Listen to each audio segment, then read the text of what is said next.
Dude, thanks for doing this, man. No, thank you Bless. for inviting me over. Dude, the first thing, the tats, dude, what's up with that? Yeah, so I was gonna wear pants today, but it was super hot, and I'm like, man, I'm gonna be sweating inside this building. Yeah, But it's hot anywhere I'm at. yeah, If I wear a tank top, it gets hotter. yeah. So I pretty much got like my whole chest, my stomach. So what is it like that you got tatted? Like, So actually started with my chest because I wanted to hide my tattoos. So I did my chest, I did my stomach, I did my side, and then I moved to my thighs because I could still wear shorts and shirts and nobody would know I had any tattoos. why did you want to hide them? I was a police officer for 10 years in LA. So when I would have to be in uniform, I had to hide my all my tattoos. Okay, And then eventually I did my arm okay. and then I had to wear long sleeves. And it was really hot and you can't get any kind of tattoos on like your hands and fingers or your neck or anything showing. Where does your passion for like getting tattoos come from? I love art. Okay, I love so my first one um that I got, it says made in Southern California, because I was born and raised here in Southern California. And, I just wanted something to always remind me, you know, where I'm from. dude. So you mentioned you were a cop in LA. Yeah. What was that like? Was it LAPD? No, I worked for the school district. So I Okay. worked with mainly like juveniles. So I worked at high schools, middle schools, and then everything that LAUSD used to own, I'm sorry, that they still do own. So we were in charge of basically protecting all their equipment and also protecting the kids. So it's interesting that you bring that up because Yeah. with all the chaos of like the school shootings going on, I went to Roosevelt High School in East LA. Yeah. And I was telling people like, no, we had cops inside the school. Yeah. Like LAPD was inside the school. I know because I got handcuffed by them. Yeah. So like they were inside. So this nonsense, like there could be cops inside every school. Correct. Like that's a possibility. Yeah, so I actually worked Roosevelt for a couple years. Oh, maybe it was you that arrested me. No, no. Come full circle, huh? I'm not that old, hopefully. So I actually worked that area too. So Roosevelt, and then there was the middle school right there, Oh, Hollenbach. Hollenbach. Yeah, let's go. So between those two, and then the area, actually, I think East LA was probably the most fun area that I worked. Why as is a that? cop. I'm kind of a foodie. I Oh, like the dude. food. Like you can't I was- beat homemade, Mexican food there. Yeah. They seriously have some of the best food I've ever had. Dude, East LA is a jam for food. Yeah. And you know what? The people of East LA, I actually got a lot of support from them, Yeah. A lot of the families, hardworking families, parents, they actually really appreciated us. Yeah. So it was a good time when I worked out there. It gets a really bad rap, but like it's Yeah. really a community. It Like- is. Like you grow up in Boyle Heights, East LA, like Yep. we were really working together. There's like the survival effect of everything, right? Like Yeah. we're all trying to just get through to the next day. Yeah. But man, it like creates a unique bond, but everybody's really appreciative of the teachers, the counselors. Everybody, Like, yeah. They even got mom screaming in the middle of a Oh, yeah. attendance office or something for whatever reason. Yeah, we had so many of those calls too where the parents are yelling at the kids and, I'm like, hey, what's going on? Do you need me? They're like, no, mom's going to take care of this one. Yeah. So that was interesting. Well, you definitely see that a lot is like, out here, I hear a lot of the parents and it's like they're blaming the schools or Correct. the administration. And like back home, it was like, no, the kids got blamed. The parents took ownership and, Correct. and addressed the kids who was really at fault, right? Yeah, I mean, I'm sure just like, when you grew up too, it wasn't the teacher's fault. It wasn't the principal's fault. It was your fault if you got in trouble. 100%. Accountability was a huge Yeah. thing. And if we really should bring that back, because there's so much blame to be put on everybody else, but it really starts from yourself. Yeah. The moment you start realizing that you're responsible for all your actions, that's when you begin to grow and become a better person. And that's when you're able to help other people as well. Have you ever read, do you know who Jocko Wilkins is? No.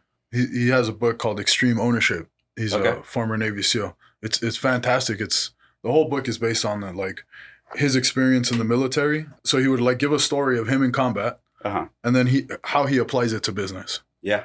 It's phenomenal. But the main focus of the book is, how he would take accountability for everything and how he trained his men to be able to say, Yeah. okay, this is my part. This is how I do it. And the reality is, we all make mistakes at some point. Nobody's perfect. So, when you make a mistake, it's not the end of the world. It's okay, I made a mistake. How can I fix this and not do it again? Yeah. And that's unfortunately, I think that's getting lost, especially in the youth nowadays, where it's, the I get it, both parents are working to survive, and it's not easy financially. And I think, parenting is, we kind of just want to throw an iPad at kids now, and have the kids leave you alone for a couple hours, but we need to be more involved and raise our kids to be productive members of society, to take accountability, to be leaders. Yeah, it's a lost art for sure Yeah. to see it. And it's so easy now. Like things are so easy. I jokingly tell people like the day Uber Eats started delivering warm cookies and cold Oh, milk, the world ended. Like that's it. There's nothing else to work for. yeah, exactly. Like Uber Eats just completely fucked it up. Yeah, you can basically order anything. You can. I have Uber Eats. I have Instacart. Yep. I have all of them. DoorDash. I've Skip. literally ordered dog food from Instacart and Yep. had it delivered within an hour and a half to my house. Yep. It's becoming like the new norm now. It's like, I don't want to drive there. Let me just order it. Everything's at your fingertips on your phone. Well, this world is just so easy.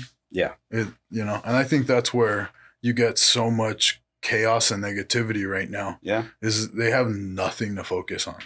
Yep. Like when I drive down to LA, if I have to go for a meeting in LA, I got to leave here at 4 a.m. Yeah. Because of traffic. Of course. And I'll drive through the 91 on the fast track, and I'll look over to my right and it's bumper to bumper. And I'm like, oh my God, these people do this every day. Yeah. And they're leaving their home at 5, 4, and they're getting home at 7, 8. Yep. And going to the kids, who's going to take accountability? It's Netflix. Exactly. And they're just watching whatever the media is pushing, whatever the YouTube videos are pushing. Yep. The parents don't have the time. Don't have the time and the resources, Yeah. Like you said, I did that commute for 10 years. I lived in Walnut, from Walnut to Pacoima, Sun Valley area, every day for 5 years. That takes 12, 14 hours out of my entire day because my shift is 10 hours. Dude, that's horrible. It got so bad that I was like, man, I like physically, I don't know if I can keep doing this anymore. So is that why you left? It's one of the main reasons. I was tired of, there's a multitude of reasons, but that's one of them. I was tired of commuting. I was tired of spending, basically my entire week, Monday through Friday, going to work and back. And by the time I get home, I have no time to go to the gym. I have no time to do anything that I want to do and pursue. And I just felt like there was no real movement going up from there, and I didn't want to be in the same place, 10 years down the line, which I was in the same exact place, 10 years of service. I was still out there on patrol. I was still doing the same job duties, making, a little bit more money, but no room for growth. What was the breaking point for you where you said, today's the day, like, this is it. I can't do this anymore. Yeah. So, to be honest with you, my partner and I got into a shooting in South Central area. We were just driving. We were actually on another call to go to an elementary school. We were doing a follow-up because I had talked to some of the parents that Friday, and the incident happened Tuesday. So they wanted me to go back and explain to them, the consequences. So my partner and I, we were hanging out, had some breakfast, and I was like, hey, do you want to go with me? And he's like, yeah, sure, I'll jump in the car. So we took his car, and we're there. We were maybe not even a mile from the elementary school, and we see two cars, kind of chasing each other. One of them ran the red light and almost T-boned us. And, I obviously scared. So we slam on our brakes. We jump out. The guy's yelling and saying like, hey, this guy stole my lawnmower. And we're like, all right, dude, relax. Like, we'll take care of it. We'll take a report. Like, no need to chase people down the street, like, so we told him like, hey, pull over. But before that, he jumps back in his car and starts chasing the guy again. And we're like, well, we can't let these people drive like Yeah. 60 miles an hour down a residential street. This is during summertime. There's people out, there's kids out. So, even though our main focus was schools and kids, we had a duty to intervene with, any kind of public safety. So we start following them, and we eventually catch up to them, and they get out. One guy gets out of his car, the other guy stays, and the guy that stood in his car drives towards my partner and ends up hitting him. And then my partner shoots him, and Wait, go back. So the guy jumps. Your partner jumps out of the car. we both jump out of the car so that we can tell him like, hey, turn the car off. Yeah. Let's calm down. We're trying to diffuse the entire situation. And so my partner's driving. I'm on the passenger side, and the victim was on my side. So he jumps out of his car. I'm like, dude, get on the ground. Like, relax. Yeah. We're trying to take control of the situation. And meanwhile, I'm focused on my guy. My partner approaches the other car to tell him like, turn your car off, and he just guns it. And I remember I heard the tire screeching, and I look over, and my partner like tries to jump out of the way, but I guess when he did that, the guy hit him with his car. So as soon as that happens, my partner shoots him, and I think he hit him twice. I think he survived. So, Whew. it was a crazy day. That's a rough day. It was a very rough day. That's a rough day. It went literally from 0 to 60. Yeah. So it was. You're chilling, eating chalupas, and we're chilling, having a good time, enjoying our summer, just like everybody else. And that was basically the last straw for me. So I took some time off work, and during that time off, I started realizing that I didn't want to do it anymore. And, just seeing the stress that it brought my wife, my fiance at the time, and her worrying. And, I started to factor in everything else, finances, what the future holds, what am I going to do for work? All those things, when I was taking time off, started playing in my head. And ultimately, I just made the decision that it just wasn't for me anymore. And when was this?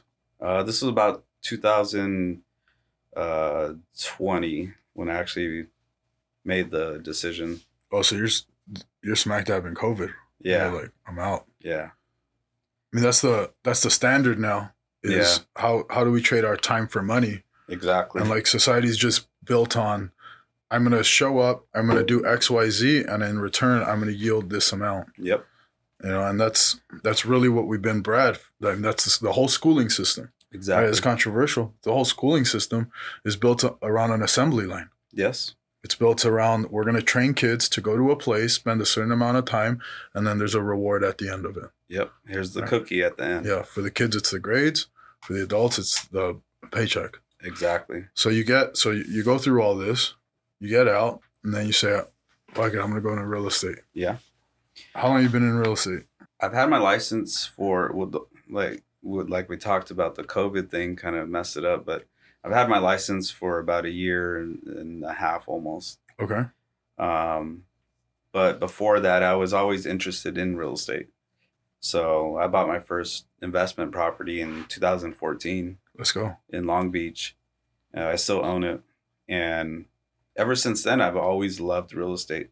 I love houses. I love seeing, custom homes. I love everything about it. I love numbers. Math was always like my go-to in school. Okay. And I love negotiating. So my biggest joy is, home sales. I like getting 65,000 over asking. That's fun. Yeah. Have you read Chris Voss? Chris Voss's Never Split the Difference? No. That's a good one on negotiations. It's all built on this guy who used to work for one of the alphabets. Okay. And he was the negotiator with a terrorist or, whoever it may have been, or hostage situations. They sent him in there. I'm gonna have some books to read. Yeah, I'll send it to you afterwards. Yeah. But The real estate game is awesome, man. There's nothing better. Yeah. I'm so lucky to have been in it. Literally after university, Yeah. this was all I want. I didn't know that this was what I was going to do, but since I got in it, it's just been incredible. And of course, being on the lens side is a little bit different. But Yeah. Oh, so I got to ask you a question. How long have you been doing it? 6 years, since 2016. Okay. Yeah, so since 2016, I've been in the lending industry. I've been a branch manager for 2 years and a year, and this will be my second year in October. Nice. And we're just getting started. Like, you see the office just being built out. And, yeah, it looks good. I mean, yeah, and it's a good location right here too. Yeah, so this is one of the hottest markets and it's a gem, man. Temecula, Murrieta, it's a gem. People don't know about it too much. And it's got perfect location, San Diego, LA. But like for what we do, it's also perfect because you got clients in LA, it's an hour drive. San Diego, an hour drive. Palm Springs, an hour drive.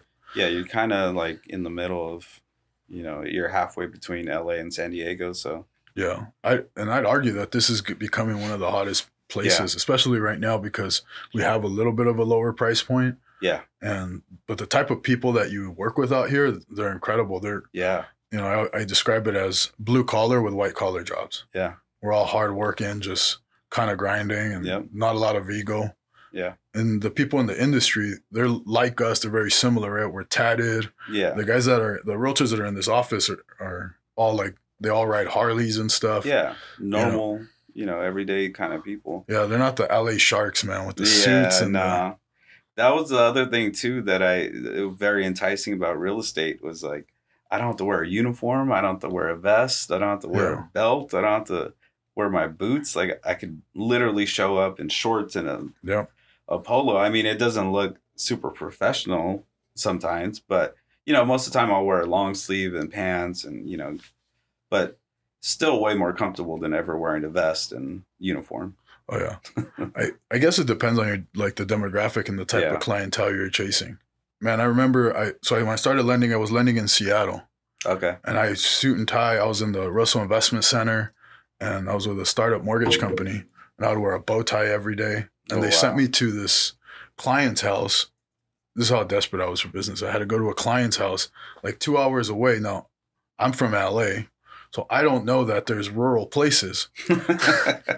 So I'm in Washington and I got to drive 2 hours away from Seattle to Port whatever, probably like Port Townsend or something. Yeah. And I show up and I'm like, oh, I'm driving through dirt roads. And I get to the door and I'll never forget, like the husband looks at me and he goes, oh, they got a fancy guy with the suit. And like, I could not for the life of me build rapport with that client. Yeah. And, if I would have showed up dressed in Asics jeans and a t-shirt, it would have been like nothing. We would have been able to connect. Yeah. Right. So it's just the type of clientele and this is a uniform, right, for us. Yeah. It's just a lot, like you said, it's a lot more comfortable. Yeah. And like you mentioned, this area, Temecula, Murrieta, Menifee, those are like the big three. People are just regular, hardworking people. There's not a lot of judgment. You don't need to show up in a fancy suit and a fancy car to connect with people, Yeah. Once you get out here. Once you're out here, you're stuck out here. Yeah. You don't want to go back to the city. Dude, I've been, my dream was always downtown condo in San Diego, overlooking the water. Yeah. And now I've been in Temecula in the suburbs and I'm lucky I'm in a private gated community. Like, nice. I'm like, you know what?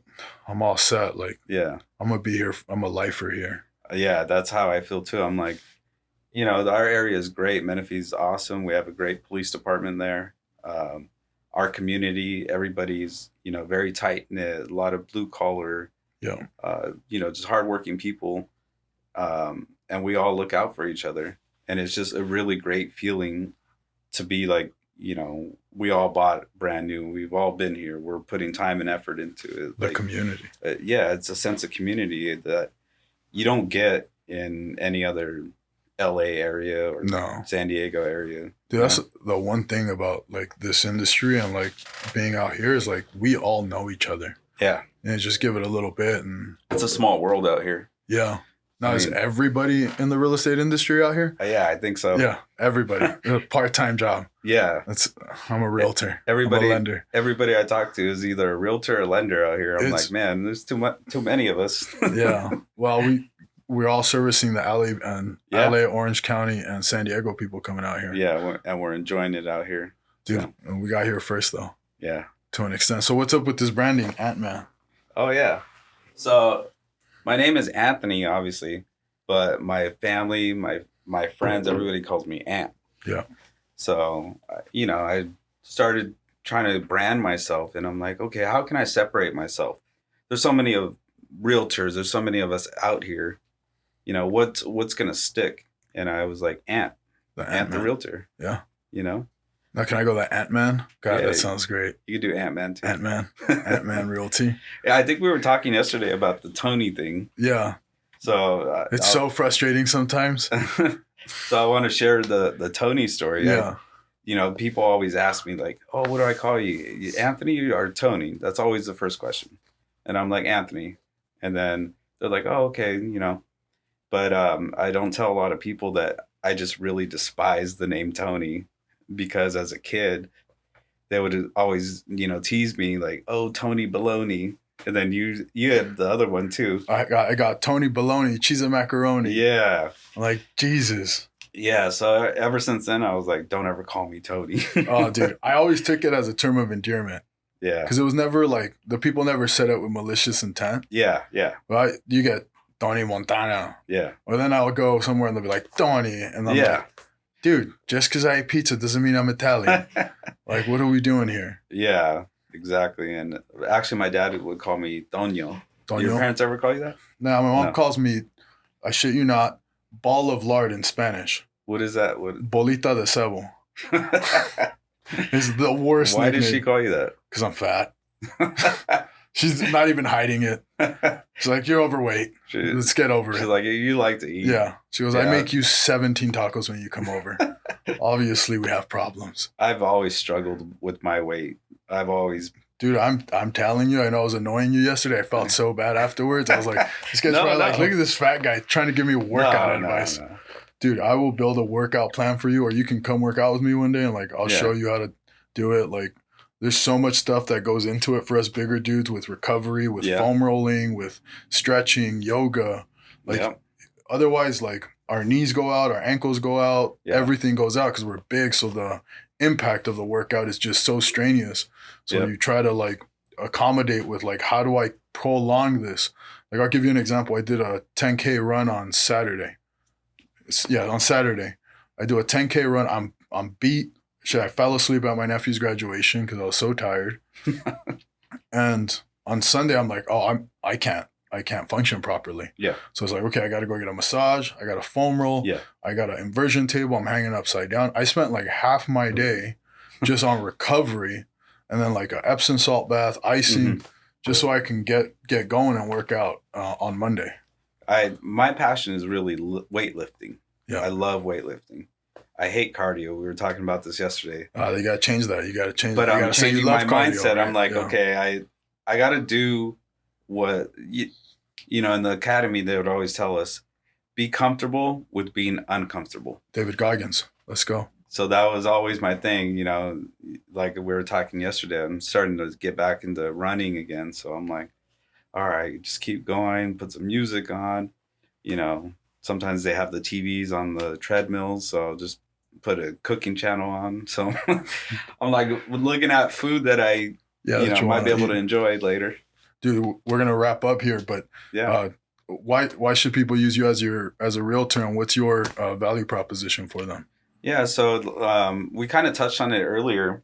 I've been in the real estate industry, in the game, since 2014. I own a few properties, and I manage and rent them out myself. So I'm familiar with real estate, even though I've only had my license for a little less than a year and a half. I'm still familiar with the numbers. I'm still familiar with, the laws and everything going on. And basically, I'm a real person.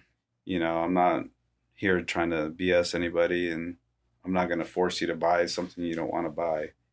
I'm here to guide you in the right direction. I think one of the key things that a lot of agents lack is communication. I'm always on my phone. You can call me, you can text me. You know what I liked about you? when you said you were working with a Cal Halfa client. Yeah. Because I do a lot of Cal Halfa, a lot of VA, and a lot of FHA. That's my niche. Is all the loans and borrowers that people don't want to work with. Yeah. And when you said you got a Cal Halfa buyer, like that gained so much respect for me. Like I was not there to talk to a realtor. I was there to support my staff. Yeah. But when you said that, I was like, this is my type of dude, because so many people aren't willing to take the risk on those people. Mm-hmm. But yeah, I have so many Cal Halfa buyers that I got into homes that right now are sitting on 200 G's in equity. Yeah. And we changed their life. We changed the trajectory of their family, their kids, and we got them into homes with $1,000, $2,000 out of pocket. Yeah. So like, kudos to you for being so raw in the industry, having the experience, but raw in the licensing part of it, and already taking on those type of clientele. Because most people, they're not willing to take it. Yeah, and I think that at the end of the day, everybody wants to make money. Everybody, that's everybody's ultimate goal. But helping families get their foot in the door and guiding them in the right direction, I think it's important that being a great realtor is not just writing an offer. It's preparing people and helping people. Yeah, I'll leave on this story right here. I had a family of 4 get to me. So I go to their house in West Covina, and I get there, and I had just started lending in California. And so I get there, they had just immigrated from El Salvador, and they didn't have a 2-year work history. Okay. Right? So, and I'll probably get choked up here. So they don't have a 2-year work history. They just remind me of my parents, right? Gotcha. They only speak Spanish, and the kids are awesome. You see a lot of my siblings in them. So I go, hey, on whatever, with a January of this date, you have a 2-year work history. In the meantime, I'm going to run credit. I'm going to make sure your credit's in place so I can get you a Cal Halfa deal. So I spend about 4 or 5 months, in communication with them, talking to them, and we get their credit in place. The day they hit the 2-year work history, we pre-approve them. Nice. And the market was good with them. They took a Cal Halfa, I'll never forget, rate was 6.375. That's what rates are right now. Yeah. For Cal Halfa. So they take on that loan. They get into their house. Last year, I refied them over $200,000 in equity. Nice. This is a family from El Salvador that just got here. Not to sound racist, it's just off the boat, literally. Yeah. And now this family's chilling. Like, their debts got paid off. Yeah. Their mortgage went from like $3,500 down to like $2,200. They're set. Yeah. And rent? No, they never have to worry about it. Exactly. And like that's the type of stuff we're doing. I got a deal right now. I just got cleared to close on it this morning. I'll show you the message after. I text the realtors. I go, I'm doing this deal for less than 0.25%. I'll make less than $1,000 on this transaction. Yeah. Don't give a fuck. I'm lucky enough to do a shit ton of transactions. Yeah. But like that family, when I called the guy and I was like, hey man, you're clear to close. Congratulations. Go take a shot for me. Yeah. And just the emotion, like that's why we do it. Yeah. I did a $2 million deal in La Cresta. That's cool. Like, yeah, I made 50 G's on that. Yeah. That makes up for this deal right here. Yeah, because, not sorry to interrupt you, but not every deal you're going to make a ton of money, and that's okay. As long as you're helping people. And like you said, the story about, the family from El Salvador, think about all the sacrifices that they made just to even get here into the U.S. I mean, that alone is a miracle in itself. Well, dude, they were seeking asylum. Yeah. Like, it's crazy. And then to go out and buy a home. I mean, there's people here that are 50 years old, been working here their entire lives and, don't own a home. Yeah. It's incredible. So that's man. Well, dude, you have a blossoming career, man. Yeah. After this, I'll give you some strategies on the Cal Halfa stuff. Get a bunch of people, man. I appreciate you doing this. Thank you so much for having me too. Yeah. Follow me on Instagram. It's ant_the_realtor. And hit me up and we'll connect. And if you guys ever have any questions, information's always free from me. I love what I do. So hit me up. Let's go. Breakthrough.